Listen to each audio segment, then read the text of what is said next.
बच्चों नमस्कार। मैं राय सर अपने YouTube चैनल राय सर क्लासेस में एक बार पुनः आप सभी का बहुत बहुत स्वागत करता हूँ, हार्दिक अभिनंदन करता हूँ। तो आज हम स्टार्ट करने वाले हैं न्यू चैप्टर गतिमान आवेश और चुंबकत्व। इस चैप्टर में सबसे पहले हम बात करेंगे धारा के चुंबकीय प्रभाव की, और इसको खोज करने वाले वैज्ञानिक हैं ऑस्टेट। इन्होंने 1820 में धारा के चुंबकीय प्रभाव की खोज किया था। इन्होंने क्या ज्ञात किया अपने प्रयोग से कि जब किसी चालक में धारा प्रवाहित करते हैं तो उसके चारों तरफ चुंबकीय क्षेत्र उत्पन्न हो जाता है। इसे कहते हैं धारा का चुंबकीय प्रभाव। और धारा के चुंबकीय प्रभाव का परिमाण ज्ञात करने के लिए बायो-सैवर्ट ने एक नियम स्थापित किया जिसे कहते हैं बायो-सैवर्ट का नियम। धारा के चुंबकीय प्रभाव में चुंबकीय क्षेत्र के परिमाण को ज्ञात करने के लिए बायो-सैवर्ट ने क्या नियम स्थापित किया? तो माना कि यह एक चालक तार है, इसमें I धारा प्रवाहित हो रही है, इसके चारों तरफ चुंबकीय क्षेत्र उत्पन्न हो जाएगा। माना कि इस चालक तार पर हमने एक अल्पांश की कल्पना की, बिंदु AB, अल्पांश के दो बिंदु AB जिसकी लंबाई बहुत कम dl है, और यह एक बिंदु P है जहां पर माना कि हमें चुंबकीय क्षेत्र की तीव्रता ज्ञात करना है। तो बायो-सैवर्ट ने क्या बताया कि जब किसी चालक तार में धारा प्रवाहित करते हैं तो किसी बिंदु पर चुंबकीय क्षेत्र अल्पांश के कारण चुंबकीय क्षेत्र की तीव्रता धारा के अनुक्रमानुपाती होती है। जैसे जैसे धारा के मान में वृद्धि करेंगे चुंबकीय क्षेत्र के मान में वृद्धि होती है। दूसरी बात इन्होंने क्या बताया, चुंबकीय क्षेत्र की तीव्रता अल्पांश की लंबाई के अनुक्रमानुपाती होती है, अल्पांश की लंबाई dl है। तीसरा ये बताते हैं कि इस अल्पांश को बिंदु P से मिलाने वाली रेखा, अल्पांश को बिंदु P से मिलाने वाली रेखा के बीच का कोण और उस कोण की ज्या मतलब sin थीटा के अनुक्रमानुपाती होती है, dv अनुक्रमानुपाती sin थीटा। और अंत में बताते हैं कि अल्पांश से बिंदु P के बीच की दूरी के वर्ग के व्युत्क्रमानुपाती होती है, अर्थात 1/r²। इन सभी को मिला देते हैं तो बायो-सैवर्ट के नियम का गणितीय रूप में प्राप्त हो जाता है। सभी को मिलाकर लिखने पर IDL sin theta divided by r²। Proportional को रिमूव कर देंगे सो दैट क्या फाइंड हो जाएगा, dv इक्वल टू एक constant k IDL sin theta by r²। k की वैल्यू पुट करेंगे μ0/4 पाई IDL sin theta divided by r²। तो इस तरह से बायो-सैवर्ट के नियम का ये गणितीय रूप है, और इस नियम की सहायता से हम 1 एम्पीयर विद्युत धारा को परिभाषित करते हैं। परीक्षा के दृष्टिकोण से बात करें तो बायो-सैवर्ट का नियम बहुत महत्वपूर्ण प्रश्न है, लेकिन इसके साथ साथ एडिशनल क्वेश्चन आता है कि बायो-सैवर्ट का नियम लिखिए और इसकी सहायता से 1 एम्पीयर विद्युत धारा को परिभाषित कीजिए। तो इसका मान बेटे हम इसकी मदद से ज्ञात करेंगे। μ0/4 पाई यह एक नियतांक है जिसका मान होता है μ0/4 पाई, इसका मान होता है बेटे 10⁻⁻⁷। तो यहाँ पर हम इस तरह से सभी राशियों का मान हम रखेंगे कि I का मान हमें 1 प्राप्त हो जाए। तो अब इसके बारे में हम बात करते हैं।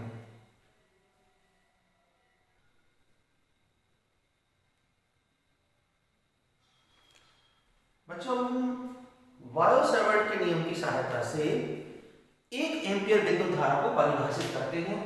यह सूत्र हमें प्राप्त हुआ है बायो-सैवर्ट के नियम से। dv का मान μ0/4 पाई μ0/4 पाई भी इसको बोल सकते हैं IDL sin theta by r²। अब हम इसको इस तरह से सॉल्व करेंगे कि I का मान हमें 1 प्राप्त हो जाए। तो ऐसा करने के लिए हमें सभी राशियों को इस प्रकार से एडजस्ट करना पड़ेगा। सबसे पहले μ0/4 पाई ये मान हमें पहले से ज्ञात है, इसका मान होता है 10⁻⁷। इकाई का भी प्रयोग कर लें। इकाई को ज्ञात करने के लिए हम सभी राशियों का क्रॉस मल्टीप्लाई कर लेंगे तो इकाई ज्ञात हो जाएगी 10⁻⁷ टेस्ला मीटर प्रति एम्पीयर। यह मान निश्चित है और बाकी राशियों को हमें एडजस्ट इस प्रकार से करना है कि आई का मान हमें 1 प्राप्त हो। तो चूंकि इस राशि का मान इतना होता है, इसलिए हमें हर हाल में dv का मान इतना ही लेना पड़ेगा कि यदि dv का मान 10 की घात -7 टेस्ला हो, चाप की लंबाई 1 हो या 1 मीटर हो, यहाँ अल्पांश है, इसको हम चाप के रूप में भी व्यक्त करेंगे यदि चालक की आकृति वृत्ताकार है, और उसकी त्रिज्या 1 हो या 1 मीटर हो। इन राशियों को जब हम यहाँ रखेंगे बेटे तो आई का मान हमें 1 प्राप्त हो जाएगा। अब 1 एम्पियर की परिभाषा किस प्रकार ले सकते हैं हम कि 1 मीटर का कोई चाप है, या हम एकांक मीटर भी कह सकते हैं। 1 मीटर लंबाई का कोई चाप है। साथ में हमें एक चीज और ध्यान रखना पड़ेगी कि साइन थीटा के बारे में बताना पड़ेगा। तो थीटा का मान हम 90 डिग्री लेंगे, चूंकि त्रिज्या परिधि पर लंब होती है। तो यहाँ पर उस बिंदु को, जैसे अभी मैंने बात की थी बिंदु P की, तो बिंदु P से जब हम अल्पांश को मिलाएंगे तो 90 डिग्री का कोण बनेगा। तो यहाँ पर जब हम वृत्ताकार चाप लेंगे तो इसका मतलब ये है, अल्पांश वृत्ताकार लेंगे, इसका मतलब है कि कोण हमें ऑटोमेटिक 90 डिग्री का प्राप्त हो जाएगा। अर्थात 1 एम्पियर विद्युत धारा ऐसी विद्युत धारा होती है जो एकांक लंबाई या 1 मीटर लंबाई के किसी चाप में प्रवाहित करने पर 1 मीटर त्रिज्या के चाप के केंद्र पर 10⁻⁻7 टेस्ला का चुंबकीय क्षेत्र उत्पन्न कर दे। यदि इतना चुंबकीय क्षेत्र उत्पन्न कर दे तो वह विद्युत धारा 100% 1 एम्पियर विद्युत धारा होती है। एक बार और सुनिएगा, 1 एम्पियर विद्युत धारा ऐसी विद्युत धारा होती है जो 1 मीटर लंबाई के चाप में प्रवाहित करने पर 1 मीटर त्रिज्या के वृत्तीय चाप के केंद्र पर, क्योंकि यहाँ कोण कितने का माना 90 डिग्री का, केंद्र पर 10⁻⁻7 टेस्ला का चुंबकीय क्षेत्र उत्पन्न कर दे। तो ऐसी विद्युत धारा को 1 एम्पियर विद्युत धारा कहते हैं। तो ये बहुत महत्वपूर्ण परिभाषा मैंने आपको बताई है। अब हम बायो-सावर्ट के नियम का एप्लीकेशन आगे यूज किस प्रकार करेंगे, इसके आधार पर और कौन कौन से प्रश्न बनते हैं, वो उन प्रश्नों की हम बात करते हैं।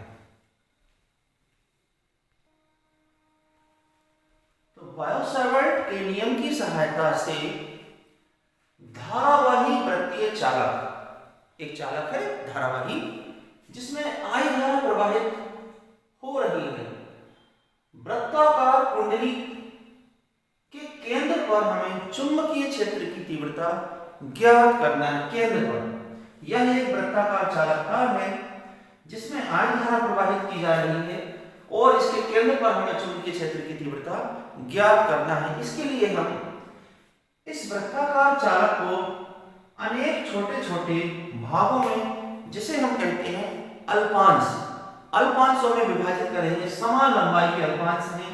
तो पहला अल्पांश AB है, दूसरा अल्पांश BC है, तीसरा अल्पांश CD है, और इसी प्रकार से अनेक अल्पांशों के रूप में हम इस कुंडली का विभाजन कर सकते हैं। माना कि इस वृत्ताकार कुंडली की त्रिज्या A है और हम जानते हैं कि त्रिज्या परिधि पर लंब होती है। इसका मतलब है कि यहाँ पर जब हम बायो-सावर्ट की बात करते हैं थीटा की, तो कोण कितने का बनेगा, 90 डिग्री का। जिस बिंदु पर ज्ञात करते हैं उस बिंदु से अल्पांश को मिलाने वाली रेखा के बीच का कोण थीटा, अर्थात यहाँ कोण कितना बनता है, 90 डिग्री। तो यहाँ बायो-सावर्ट के नियम का प्रयोग करने से हम जानते हैं कि dv का मान कितना होता है,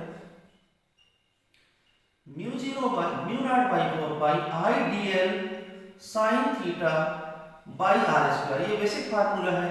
अब इस फार्मूले में हम करेक्शन करेंगे बायो-सावर्ट के नियम की सहायता से।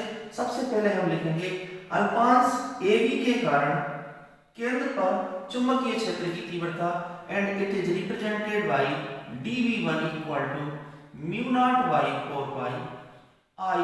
अब यहाँ बेटे dl के रिप्लेस में आपको अल्पांश अर्थात AB लिखना पड़ेगा। पहला अल्पांश dl, इसके रिप्लेस में AB लिखना पड़ेगा। एंड आल्सो साइन थीटा, तो थीटा की वैल्यू है 90 डिग्री हो जाती है, साइन 90 डिग्री हो जाएगा, डिवाइडेड बाय, और ये जो दूरी है आप देख सकते हैं r के रिप्लेस में दूरी a हो जाएगी। So that overall answer will be μ0/4 I AB sin 90 की वैल्यू 1 हो जाती है एंड डिवाइडेड बाय a²। सो ये हो जाएगा dv1। इसी प्रकार से हम dv2 निकालेंगे, दूसरा अल्पांश BC के कारण, फिर CD के कारण। इसी प्रकार से दूसरा अल्पांश हो जाएगा dv2 हो जाएगा mu not by 4 pi I and second अल्पांश BC के कारण चुंबकीय क्षेत्र की तीव्रता। इसी प्रकार से हम और भी निकालेंगे, डैश डैश करके हम इस तरह से इसको छोड़ सकते हैं। संपूर्ण कुंडली के कारण केंद्र पर तीव्रता ज्ञात करना है, तो समस्त अल्पांशों के कारण तीव्रता इसका हम टोटल कर देंगे, सम कर देंगे, सो दैट B फाइंड हो जाएगा B equal to dV1 plus dV2 plus dV3 and so many more. सभी के मान हम रखेंगे। हम देख सकते हैं कि कॉमन क्वांटिटी क्या है सभी में, mu naught by 4 pi I common रहेगा सभी में एंड ए स्क्वायर सभी में कॉमन रहेगा। तो इनको हम एडवांस में कॉमन लेके चलेंगे। Then mu naught by 4 pi आई को कॉमन ले लेंगे, divided by a square common ले लेंगे, अंदर बचता है बेटा AB plus BC plus CD and so many मोर। अब इन सभी का टोटल हमें करना है, तो चूंकि हमने परिधि को अनेक अल्पांशों में विभाजित किया है, समस्त अल्पांशों का योग कितना होगा, समस्त अल्पांशों का, चूंकि यह एक वृत्त है तो वृत्त को जब हम अल्पांशों में विभाजित करेंगे और सभी का टोटल प्राप्त करेंगे तो हमें उसकी परिधि अर्थात सरकमफेरेंस हमें प्राप्त हो जाएगी। Means B equal to mu not by 4 pi I by a square. इसके रिप्लेस में हम क्या लिख सकते हैं, परिधि का मान होता है 2 पाई r, लेकिन हमने त्रिज्या के रूप में a का प्रयोग किया है इसलिए यहाँ पर बेटा आएगा 2 पाई a।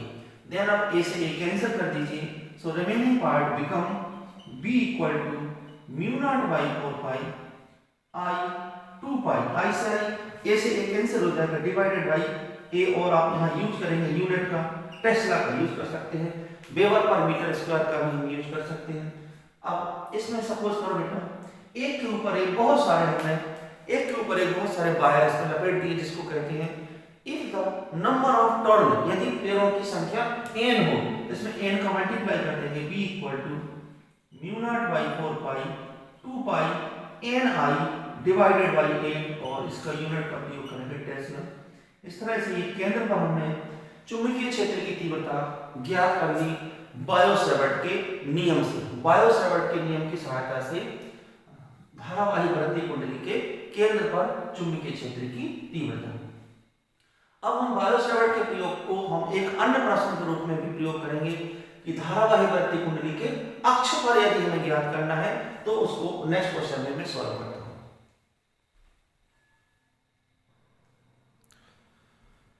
बच्चों हम एक बहुत महत्वपूर्ण प्रश्न पर चर्चा करने वाले हैं जिसका नाम है बायो-सैवर्ट के नियम की सहायता से, बायो-सैवर्ट के नियम की सहायता से धारावाही वृत्तीय कुंडली के अक्ष पर चुंबकीय क्षेत्र की तीव्रता ज्ञात करना है। धारावाही वृत्तीय कुंडली है, इसके अक्ष पर, अक्ष कहां पर होगा, इसके लिए आप एक वृत्त की कल्पना कीजिए।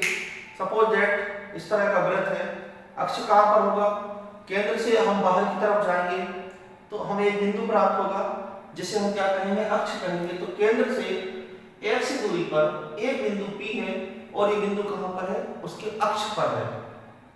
यहां पर हमें ज्ञात करना है चुंबकीय क्षेत्र की तीव्रता, और इसके लिए हम इस कुंडली को अल्पांशों में विभाजित करेंगे। तो माना कि कुंडली के ठीक ऊपर बिंदु C है और इस पर एक अल्पांश की हम कल्पना करते हैं AB, जिसकी लंबाई है d है। इसी प्रकार से ठीक नीचे एक अन्य अल्पांश है A' B' जो कि बिंदु C' पर है और इसकी लंबाई भी कितनी है, dl है।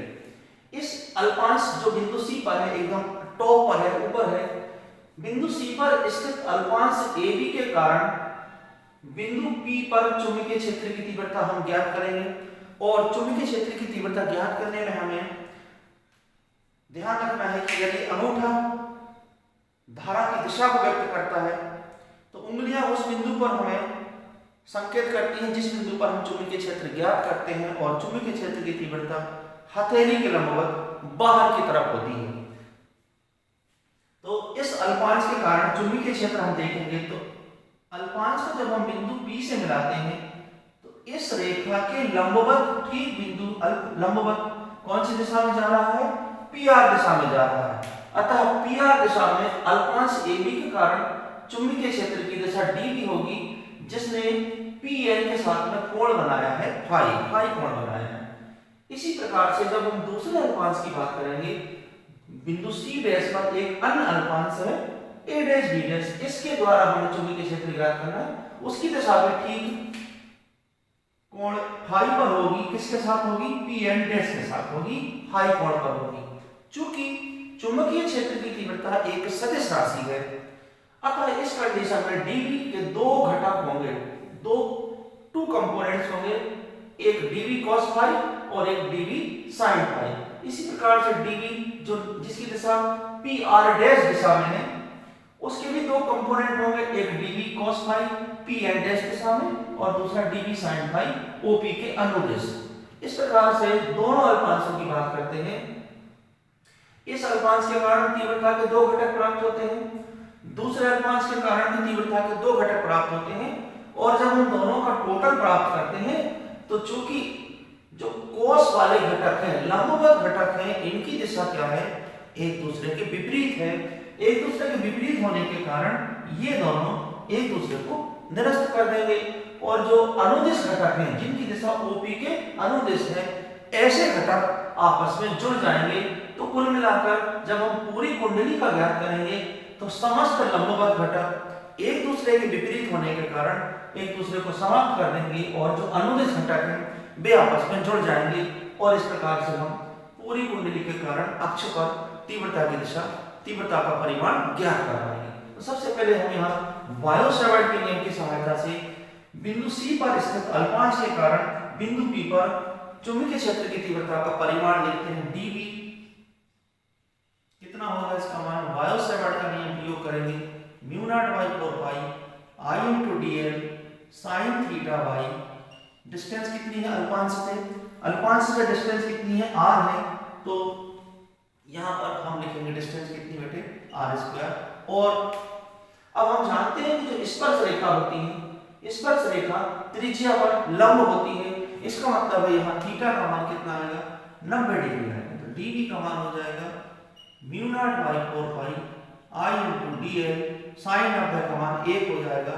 ये हो जाएगा चुंबकीय क्षेत्र की तीव्रता का परिमाण, कहाँ पर, बिंदु P पर। लेकिन हम देख सकते हैं कि dv ने Pn के साथ में कोण बनाया है, कितना कोण बनाया है, फाई कोण बनाया है, फाई कोण, इसलिए इसके दो घटक होंगे, तो हमें दोनों घटक लिखना पड़ेंगे। एक नंबर पर आप लिखेंगे dv cos फाई, साथ में हमें इसकी दिशा भी बताना पड़ेगी, तो दिशा हम लिखेंगे OP के लंबवत, इसकी दिशा लिखेंगे बेटा OP के लंबवत, और इसकी दिशा है PN, OP के लंबवत PN दिशा में। इसी प्रकार से दूसरा घटक हम लिखेंगे dv sin phi, second component dv sin phi, इसकी दिशा है OP के अनुदिश। इसी प्रकार से हम लिखेंगे अब कुंडली के ठीक नीचे एक अन्य अल्पांश है बिंदु सी डैश पर, उसके कारण चुंबकीय क्षेत्र की तीव्रता एक बार पुनः लिखेंगे dv equal to mu not by 4 pi I into dl sine theta का मान एक बार फिर से हमें वही लेना पड़ेगा 90 डिग्री, क्योंकि यहाँ पर भी हम देख सकते हैं कि स्पर्श रेखा, और ये आप इसको पूरा करेंगे तो स्पर्श रेखा त्रिज्या पर लंब होती है, अतः एक बार पुनः थीटा का मान 90 डिग्री हो जाएगा। अब इसकी जो दिशा है वो भी आपको बताना पड़ेगी कि अल्पांश सी डैश, बिंदु सी डैश पर अल्पांश ए डैश बी डैश के कारण चुंबकीय क्षेत्र की तीव्रता की दिशा कहां पर है, ओपी के लंबवत। हमें ध्यान रखना है, जैसे यहाँ सीपी के लंबवत था पीआर दिशा में, इसी प्रकार यहाँ पर सी डैश पी के लंबवत दिशा रहेगी पीआर डैश दिशा में रहेगी, और इसने भी कोण बनाया है किसके साथ, पीएन डैश के साथ में फाई कोण बनाया है, अतः इसके भी दो घटक होंगे। तो नंबर 1 आपको लिखना है, पहला घटक आपको लिखना है dv cos फाई, इसकी दिशा हमें बताना पड़ेगी, dv cos फाई की दिशा कहां पर है, OP के लंबवत, OP के लंबवत, लेकिन लंबवत यहां पर भी है लेकिन दिशा में अंतर आ गया, पहले लंबवत था PN दिशा में, अब लंबवत आएगा PN डैश दिशा में, OP के लंबवत PN डैश दिशा में, और दूसरा कंपोनेंट आएगा dv sin फाई। लेकिन हम देख सकते हैं कि जो अनुदिश घटक है उन सभी की दिशा एक ही है, dv sin फाई OP के अनुदिश। अब इसी प्रकार से हम यहाँ पर लिखेंगे थोड़ा सा कि इसी प्रकार कुंडली को हम अनेकों अल्पांशों में विभाजित करते हैं। ये सपोज करें इस बिंदु पर है, तो इसके ठीक विपरीत दो दो हम पेयर बनाते जाएंगे और समस्त लंबवत घटक जो कि एक दूसरे के विपरीत है अथवा वो एक दूसरे को निरस्त कर देंगे और समस्त अनुदिश घटक, अभी सिर्फ यहाँ अकॉर्डिंग टू डायग्राम सिर्फ दो ही अल्पांश लिए हैं, इसलिए योग आएगा 2dv sin फाई। लेकिन हम जब संपूर्ण कुंडली लेंगे तो अब आपको लिखना पड़ेगा संपूर्ण कुंडली के कारण चुंबकीय क्षेत्र की तीव्रता, तो समस्त अनुदिश घटकों का योग कर दीजिए। समस्त अनुदिश घटकों के योग के लिए हमने समीशन का यूज किया है dv sin फाई। अब इसमें dv का मान आप समीकरण 1 से रख सकते हो, समीकरण 2 से रख सकते हो, दोनों ही सिमिलर है, सो दैट किसी भी समीकरण से रख दीजिए। समीकरण 1 से dv का मान रख देंगे तो v का मान हो जाएगा, समीकरण dv की वैल्यू पुट करेंगे बेटे mu not by 4 pi I dl divided by r square and also sin phi में लिखना पड़ेगा। अब समस्त राशियों को हम समीशन से बाहर निकाल लेंगे और इसके साथ साथ sin फाई का मान भी रखना पड़ेगा। दो काम हमें यहाँ करना है कि जितनी भी राशियां यहाँ हम देख रहे हैं dl को छोड़कर समस्त राशियों को बाहर निकालेंगे, साथ में हम sin फाई का मान निकालते हैं। तो पहले sin फाई का मान निकाल लेते हैं और इसको मैं लिख देता हूँ समीकरण नंबर 3। कोई भी काम हम पहले कर सकते हैं, रटने की आवश्यकता नहीं है, सिर्फ समझने की बात है। तो sin फाई का मान समकोण त्रिभुज COP में हम sin फाई का मान निकालेंगे। समकोण त्रिभुज COP में sin फाई का मान निकालेंगे। sin फाई का मान कितना है बेटे, लंब बटे कर्ण होता है तो a बटे r हो जाएगा। अब यह मान समीकरण 3 में रख दीजिए तो b इक्वल टू फाइंड हो जाएगा। और हम यहाँ दो काम कर सकते हैं, समस्त राशियों को बाहर भी निकाल सकते हैं, स्टेप की बचत हो जाती है। i को भी बाहर निकाल लेंगे by r square into sin phi का मान रख देंगे a बाई r और समीशन के अंदर बचेगा सिर्फ dl बचेगा। अब समीशन dl का मतलब क्या होता है? समीशन dl का मतलब है समस्त अल्पांशों का योग, परिधि पर स्थित समस्त अल्पांशों का योग, अर्थात वृत्त की परिधि प्राप्त हो जाएगी। तो इसके स्थान पर हम क्या लिख सकते हैं बेटे 2 पाई, अब त्रिज्या कितनी है a, तो 2 पाई a हो जाएगा।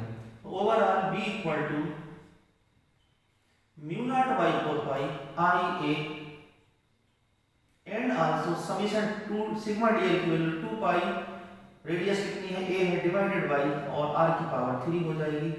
सो that overall answer mu not by 4 pi 2 pi I a square and divided by r की पावर 3। पीछे हम इसकी इकाई का प्रयोग करेंगे, टेस्ला का प्रयोग करेंगे। तो ये कॉम्प्लिकेटेड क्वेश्चन है जिसको मैंने बहुत इजीली तरीके से आपको रिप्रेजेंट किया है। अब इसमें थोड़ी सी मैथ्स और बाकी है, उसका भी हम यूज करेंगे। मैथ्स आप यहाँ ट्रायंगल COP में एक बार पाइथागोरस थ्योरम यूज करिएगा, तो इससे हमें एक नई क्वांटिटी फाइंड हो जाएगी।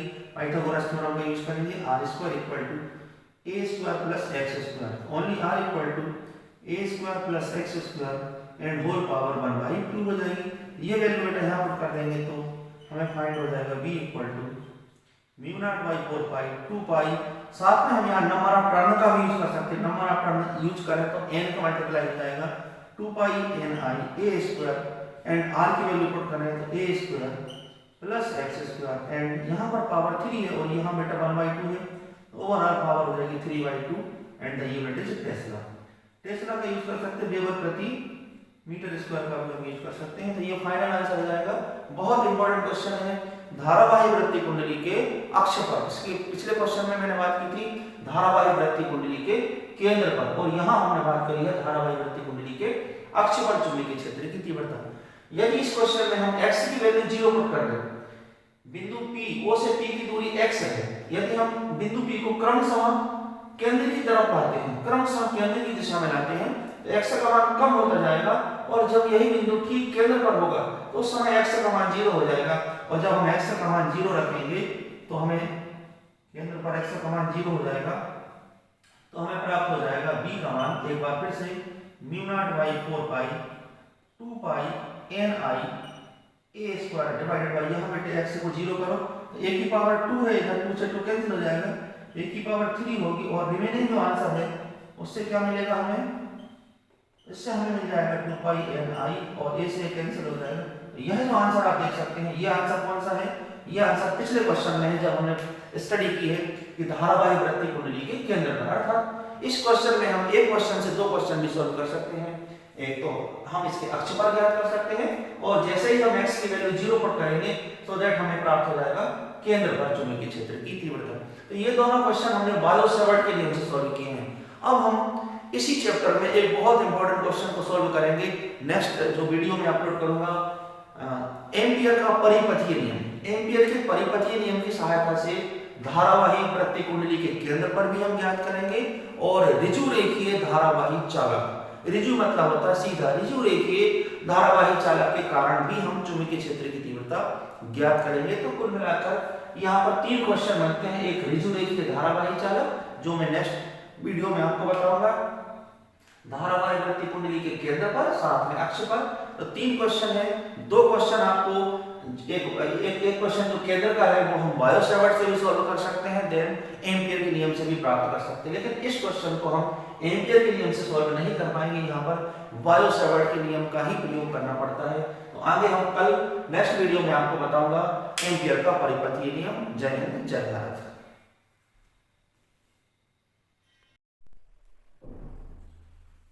बच्चों हम एक और बहुत महत्वपूर्ण प्रश्न पर आज चर्चा करेंगे और ये प्रश्न है एम्पियर का परिपथीय नियम। एम्पियर का परिपथीय नियम हमें लिखना है, साथ में सिद्ध करना है। तो क्या है परिपथीय नियम, इसको मैं आपको पहले स्पष्ट करता हूं, देन उसके बाद हम इसको प्रूव करेंगे।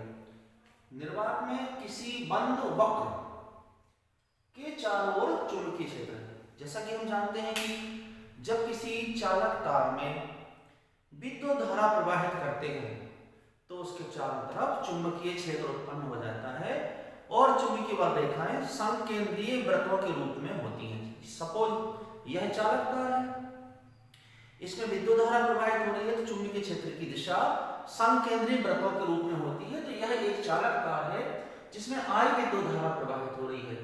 किसी बंद वक्र के चारों ओर चुंबकीय क्षेत्र रिप्रेजेंटेड बाय B, चुंबकीय क्षेत्र का रेखीय समाकलन उस वक्र के अंदर उपस्थित जितनी भी विद्युत धारा है उस बंद वक्र के अंदर उपस्थित धाराओं के बीजीय योग का म्यू नॉट टाइम्स या गुना होता है।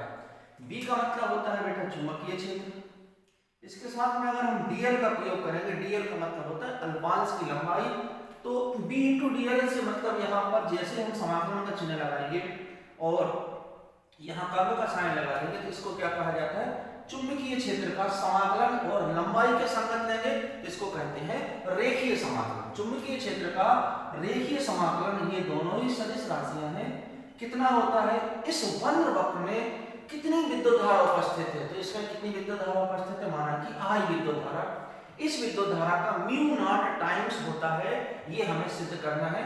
तो इसके लिए हम क्या करेंगे बेटे, बाएं पक्ष को लेके चलेंगे और राइट हैंड साइड हम प्राप्त कर लेंगे। इसको सिद्ध करना है हमें, उत्पत्ति कथन को सिद्ध करते हैं। तो माना कि अनंत लंबाई का एक सीधा ऋजु रेखीय धारावाही चालक तार है जिसमें I विद्युत धारा प्रवाहित हो रही है, चारों तरफ चुंबकीय क्षेत्र उत्पन्न हो जाएगा और चुंबकीय बल रेखाएं इस चालक तार के सभी दिशाओं में संकेंद्रीय वृत्तों के रूप में होंगी।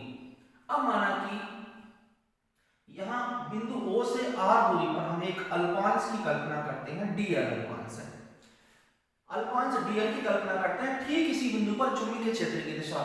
तो हम जानते हैं, आपको मैं पहले भी बता चुका हूं कि यदि अंगूठा धारा की दिशा को प्रदर्शित करता है, उंगलियां उस बिंदु की ओर हमें संकेत करती हैं जिस बिंदु पर हमें विद्युत चुंबकीय क्षेत्र की तीव्रता हमें ज्ञात करना है और चुंबकीय क्षेत्र की दिशा हथेली के लंबवत बाहर की तरफ होती है, कहने का मतलब है धारा के लंबवत। तो यहाँ लंबवत अगर हमें लेना है तो चूंकि हम जानते हैं कि जो स्पर्श रेखा होती है वो त्रिज्या पर लंब होती है, अर्थात इसके संगत चुंबकीय क्षेत्र की दिशा और अल्पांश की दिशा प्रत्येक बिंदु पर बदलती हुई होगी, प्रत्येक बिंदु पर अल्पांश की दिशा बदलेगी। तो चूंकि अल्पांश भी स्पर्श रेखा की दिशा में है और चुंबकीय क्षेत्र ये भी स्पर्श रेखा की दिशा में है, तो इन दोनों के बीच में जब भी हम कोण बनाएंगे तो हमेशा 0 डिग्री बनेगा। अगर हम यहाँ पर बनाते हैं, सपोज मैं एक और बनाता हूँ, इसको फिर मैं रफ कर दूंगा। तो यहाँ अल्पांश की दिशा भी बेटा यही होगी और ठीक इसी बिंदु पर चुंबकीय क्षेत्र की दिशा भी बी की दिशा में होगी, दोनों की दिशा सिमिलर होगी, so that the angle between B and DL always will be 0 degree. So that जो बायां पक्ष है, जब हम इसको हल करेंगे बायां पक्ष को लेके चलते हैं, b इंटू डी एल, यह सदिश रूप में लिखा हुआ है, तो इसको हम सदिश रूप से हटा देते हैं और देन आएगा क्या, B D L cos theta. और हम यहाँ बताइए कि b और dl के बीच में कोण हमेशा कितने डिग्री का आएगा, 0 डिग्री का आएगा। देन cos 0 का मान 1 हो जाएगा, तो remaining is b into dl find हो जाएगा। अब यहाँ b का मतलब क्या है, चुंबकीय क्षेत्र की तीव्रता। ऋजु रेखीय धारावाही चालक तार, जब किसी चालक तार में धारा प्रवाहित करते हैं, इसको कहा गया ऋजु रेखीय। तो यहाँ से r दूरी पर चुंबकीय क्षेत्र की तीव्रता होती है बेटा mu not I upon 2 pi R, ये चुंबकीय क्षेत्र की तीव्रता है।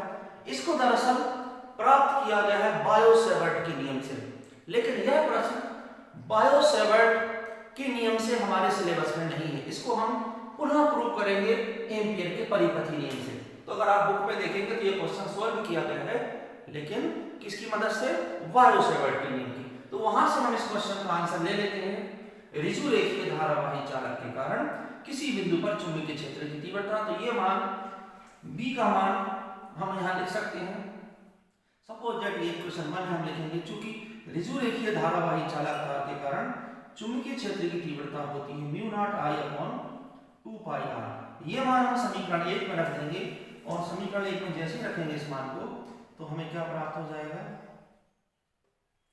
Summation integration of b into D L, integration of b into D L equal to b का मान रखेंगे बेटे integration mu not I upon 2 pi R और आल्सो dl लिखा हुआ है।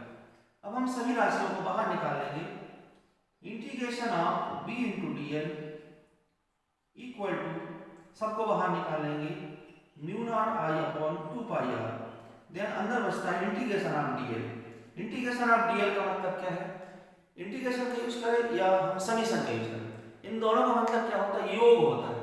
तो जब हम समस्त अल्पांशों का योग करेंगे तो कितना प्राप्त होगा, वृत्त की परिधि के बराबर प्राप्त होगा।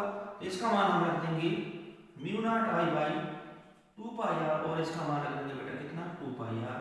तो ये 2 पाई आर से 2 पाई आर कैंसिल हो जाएगा, सो देन प्रूफ हो जाता है म्यू नॉट इनटू आई, और यही एम्पियर का परिपथी नियम है। एम्पियर के परिपथी नियम में हमने क्या देखा कि किसी वक्र वक्र के चारों ओर जितना भी चुंबकीय क्षेत्र है उसका रेखीय समाकलन b इंटू डी एल कितना होता है, म्यू नॉट टाइम्स जितनी उसमें विद्युत धारा प्रवाहित होती है। So this is the most important question. अब हम बेटे इस क्वेश्चन की हेल्प से नए क्वेश्चन तैयार करेंगे, मींस एप्लीकेशन हम इसके ले लेंगे, एप्लीकेशन ऑफ एम्पियर्स सर्कुटल लॉ।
बच्चों अब हम एम्पियर के परिपथीय नियम की सहायता से सीधे अथवा इसी को कहा जाता है बेटा ऋजु रेखीय यानी सीधा ऋजु रेखीय अथवा सीधे धारावाही चालक तार के कारण किसी बिंदु पर चुंबकीय क्षेत्र की तीव्रता का व्यंजक स्थापित करो। बट हम इसमें यूज करेंगे एम्पियर के परिपथीय नियम का। एम्पियर का परिपथीय नियम क्या है हम जानते हैं। एम्पियर के परिपथीय नियम से चुंबकीय क्षेत्र का रेखीय समाकलन means B into dl equal to होता है बेटा mu not into I. This is equation number first. ये मान हमने पिछले क्वेश्चन में सिद्ध किया है। अब हम इसका सीधे उपयोग करेंगे।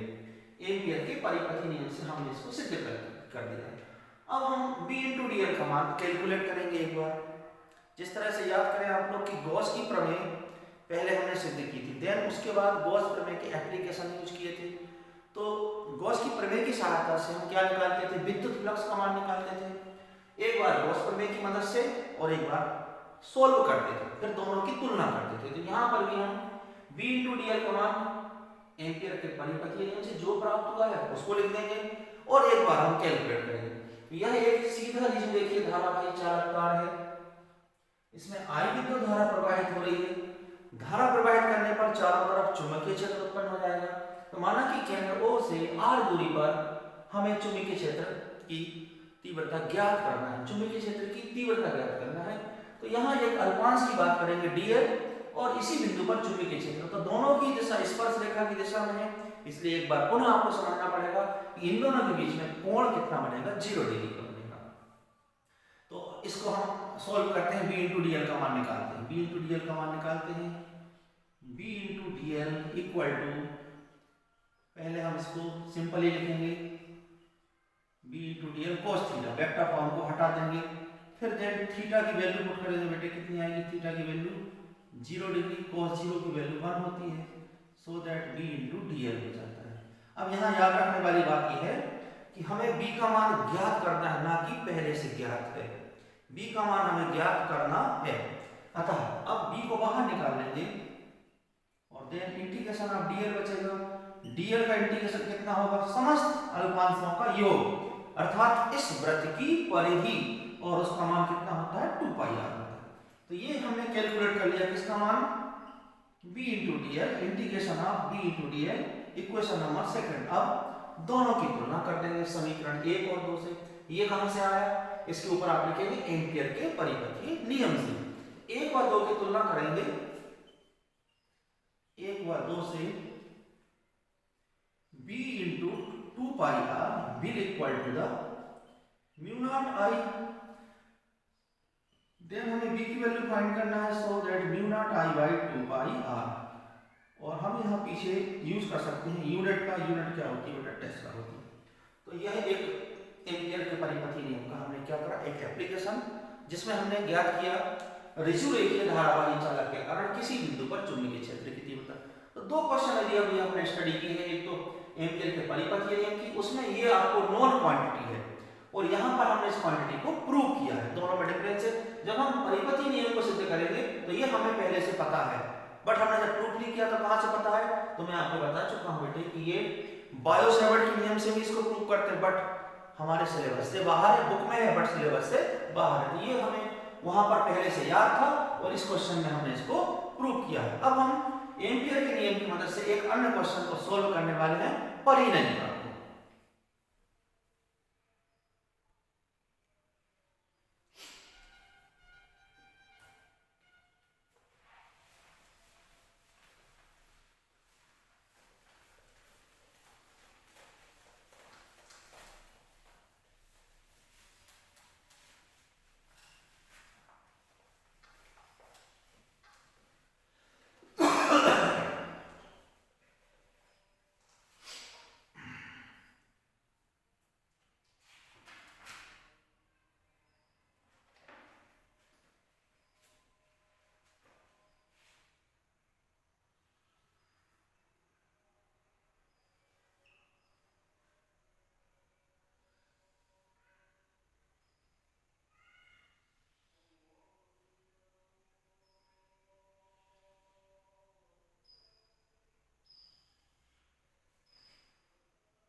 बच्चों, एम्पियर के परिपथीय नियम की सहायता से हम एक अन्य महत्वपूर्ण प्रश्न को सोल्व करने वाले हैं। परिनलिका। परिनलिका के अंदर चुंबकीय क्षेत्र की तीव्रता। तो पहले मैं आपको थोड़ा सा परिनलिका के बारे में बता दूं। परिनलिका क्या होती है? परिनलिका अनेक वृत्तीय कुंडलियों से मिलकर बनती है। यह एक वृत्तीय कुंडली है। इसमें फेरों की संख्या एक के ऊपर बहुत सारे अनेक फेरे हम इस पर रख सकते हैं। तो प्रति एकांक लंबाई में फेरों की संख्या हो जाती है स्मॉल है। इसी तरह से हम बहुत सारे फेरे इस पर बना सकते हैं और इस तरह से अनेक फेरे इसके ऊपर एक के ऊपर एक लगा दिए। प्रति एकांक लंबाई में फेरों की संख्या कितनी है? स्मॉल एन है और इसकी कुल लंबाई सपोज करिएगा स्मॉल एन है। तो total number of turn equal to n into l हो जाएगा, बिकॉज एल का मतलब है इस परिनलिका की कुल लंबाई, स्मॉल एन का मतलब है प्रति एकांक लंबाई में फेरों की संख्या। तो जैसे मान लीजिए कि 1 सेंटीमीटर प्रति एकांक लंबाई में 10 फेरे हैं। प्रति एकांक लंबाई मतलब 1 सेंटीमीटर में 10 फेरे हैं और कुल मिला के लंबाई कितनी है? माना कि 20 है। तो कुल फेरों की संख्या कितनी होगी? एन का काम करेगा 10 और कुल लंबाई कितनी है? 20 का काम करेगा एल। तो टोटल जो नंबर है कैपिटल एन का मतलब है पूरी परिनलिका में फेरों की संख्या और स्मॉल एन का मतलब है एकांक लंबाई में फेरों की संख्या। अब परिनलिका होती क्या है? जब हम इसमें धारा प्रवाहित करते हैं, जैसे ही धारा प्रवाहित करते हैं तो यह एक चुंबक की भांति कार्य करती है। लेकिन इसका जो चुंबकत्व है, एक आदर्श परिनलिका का जो चुंबकत्व है वो सभी जगह संपूर्ण स्थान पर एक समान होता है। एक आदर्श परिनलिका क्या होती है?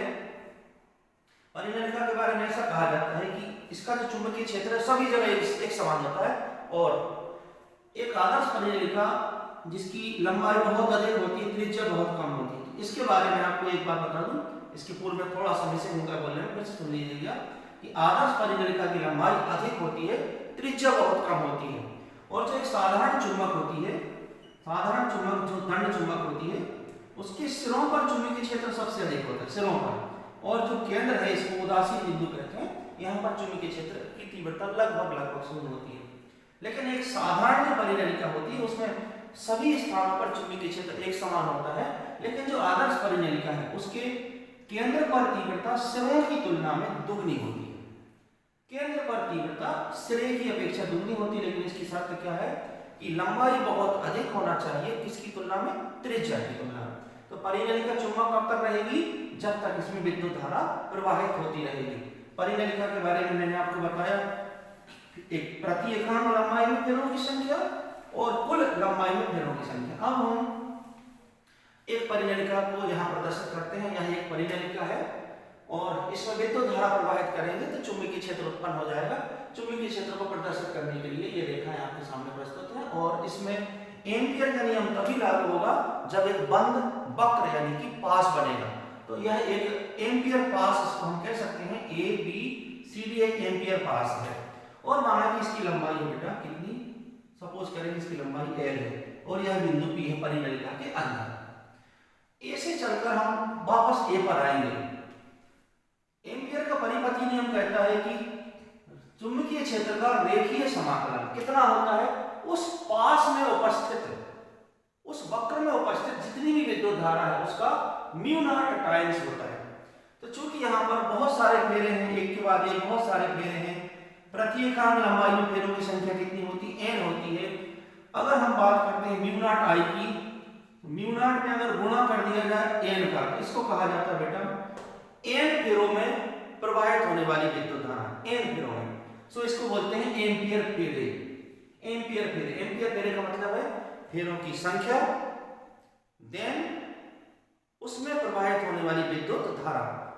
जब दोनों की बात करते हैं, फेरों की और उसमें प्रवाहित होने वाली धारा की, तो हम उसको क्या कहते हैं? एम्पियर फेरे। क्योंकि इसमें अनेक फेरे हैं, एल लंबाई में कितने फेरे हैं? प्रति एकांक लंबाई में फेरों की संख्या हमने एन की बात करी, तो एम्पियर फेरे का मतलब है जितने फेरे हैं उसमें प्रवाहित होने वाली विद्युत धारा।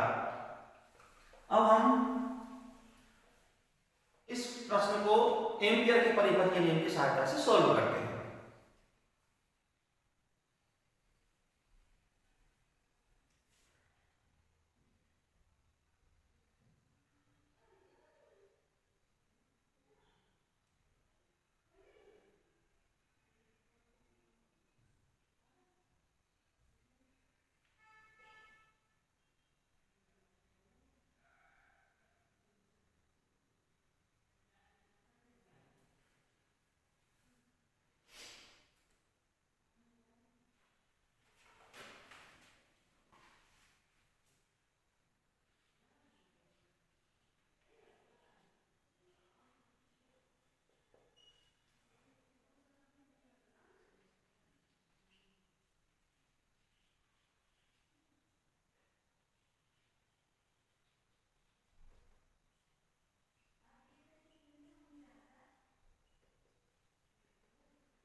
बच्चों हम अभी बात कर रहे हैं एम्पियर के परिपथीय नियम से परिनलिका के अंदर चुंबकीय क्षेत्र की तीव्रता।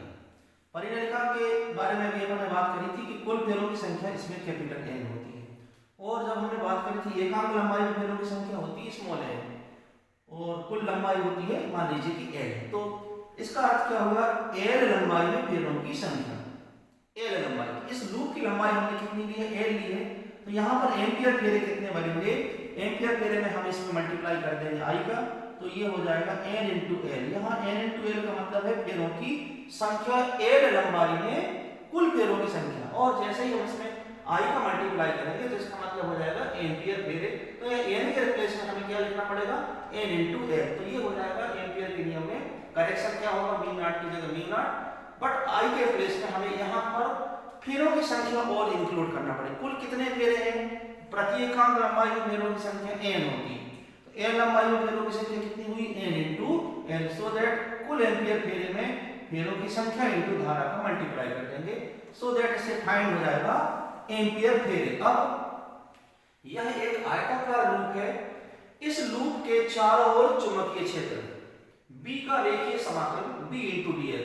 अब यह रेखीय समाकल बेटा चार भाग में बढ़ जाता है, एक A से B तक, एक B से C तक, फिर देन C से D और D से A, एक पूरा कर्व कंप्लीट हो जाता है। इसको हम 4 पार्ट में डिवाइड करेंगे। First is B into dl, और इसको वेक्टर फॉर्म में ही लिखेंगे, लेकिन हमारा लिमिट चेंज हो जाएगी। अब आपको लिखना पड़ेगा फ्रॉम A टू B, लेकिन ये कर्व का साइन अब नहीं लगेगा। क्यों नहीं लगेगा कर्व साइन, क्योंकि हमने कर्व की लिमिट यहाँ लिख दी है कि ये है बेटा A से B की ओर। फिर बाकी का कहां से आएगा, बाकी का आएगा B से C आएगा, B into dl vector form में ही लिखेंगे। फिर देन आएगा C से D, C to D, small d ले लें यहाँ पर, C to D, B into dl, and finally हो जाएगा D to A, B into dl। अब यहाँ आपको ध्यान रखना है कि ये कर्व का साइन यहाँ नहीं लगेगा, बिकॉज क्यों नहीं लगेगा, इसका मतलब होल कर्व, और हमने इस कर्व को 4 पार्ट में डिवाइड कर दिया, A से B, B से C, C से D एंड फाइनली D से A। देन अब आप इसका वेक्टर फॉर्म हटाएंगे तो A to B, B dl cos theta, B to C, B dl cos theta, C to D, B dl cos theta, and also D to A, B dl cos theta। अब theta के बारे में हम जानते हैं, theta यहाँ जो हमने लंबाई की बात की A से B तक, इसकी लंबाई सपोज करो बेटा L है, यहाँ छोटे छोटे अल्पांश बना लीजिए। छोटे छोटे अल्पांश हमने बनाए, चुंबकीय क्षेत्र की दिशा को देखें और अल्पांश की दिशा को देखें, क्या दोनों की दिशा एक समान है, तो जैसे ही दोनों की दिशा समान होगी तो थीटा का मान 0 डिग्री आएगा। लेकिन जब हम B से C की तरफ चलते हैं तो अल्पांश ऊपर की तरफ जा रहे हैं, चुंबकीय क्षेत्र की दिशा और इनके बीच में कोण कितने का बना, 90 डिग्री का। तो जहां पर बेटा B से C है वहां थीटा का मान 90 डिग्री आएगा।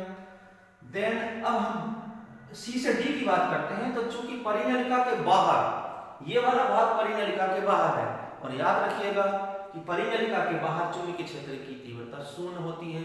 तो इस भाग में हम कोण की बात नहीं करेंगे, सीधे हम B का मान 0 रख देंगे, और देन फाइनल जब हम A से D की तरफ फाइनली हम जब आएंगे बेटा D से किसकी तरफ, A की तरफ, तो एक बार पुनः हम देखेंगे कि यहाँ कोण कितने का बनेगा, 90 डिग्री का बनेगा। तो इसको सॉल्व करते हैं हम, A से B, B dl, थीटा कितना हो जाएगा यहाँ पर 0 डिग्री हो जाएगा। Then B to C, B dl cos 90 हो जाएगा, और ये राशि 0 क्यों हो जाएगी, क्योंकि यह बिंदु C से D वाला परिनलिका के बाहर है, तो यहाँ पर चुंबकीय क्षेत्र की तीव्रता 0 होती है। और जो आखिरी बच रहा है, लास्ट बचता है D से A तक, यहाँ एक बार फिर से थीटा का मान आप देख सकते हैं कितना हो जाएगा, 90 डिग्री। अब जिस स्थान पर 90 डिग्री है उनका क्या होगा, वे भी 0 हो जाएंगे। तो कुल मिलाकर बचता क्या है हमारे पास, A से B, B dl बचता है, और 0 का मान भी कितना होता है, 1 होता है। देन अब B को भी बाहर निकाल लेंगे, अंदर बचता है A से B dl। हम स्केप पर चल रहे हैं, आपको ध्यान रखना है। अब B summation integration of B into dl will equal to the B हो गया, dl का मान कितना आएगा a से b तक, लिमिट आप देख सकते हैं a से b तक का समाकलन, तो dl मतलब छोटा अल्पांश और कर्व a से b तक अल्पांशों का योग, सो दैट ये लंबाई कितनी बेटा आप देख सकते हैं l है, तो यहाँ पर सिर्फ क्या हो जाएगा l हो जाएगा, और ये हो जाएगा समीकरण नंबर, हम इसको 2 लिख देते हैं।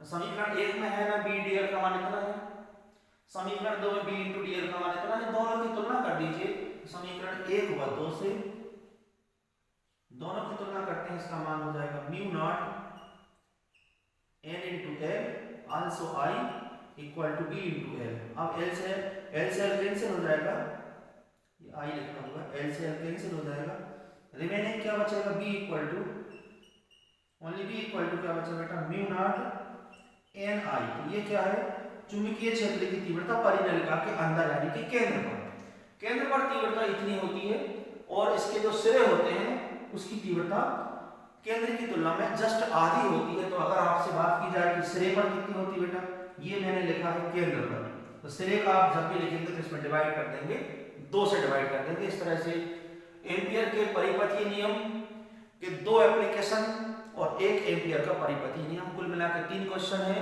जो एम्पियर के नियम से बनते हैं। और इस तरह से बहुत महत्वपूर्ण क्वेश्चन के बारे में हमने बात की, एम्पियर का परिपथीय नियम और उसके एप्लीकेशन। नेक्स्ट टॉपिक में हम बात करेंगे लॉरेंज बल की बात करेंगे, और साथ में बात करेंगे कि धारावाही चालक को जब हम चुंबकीय क्षेत्र में रखते हैं तो उस पर कितना बल लगता है। जय हिंद, जय भारत।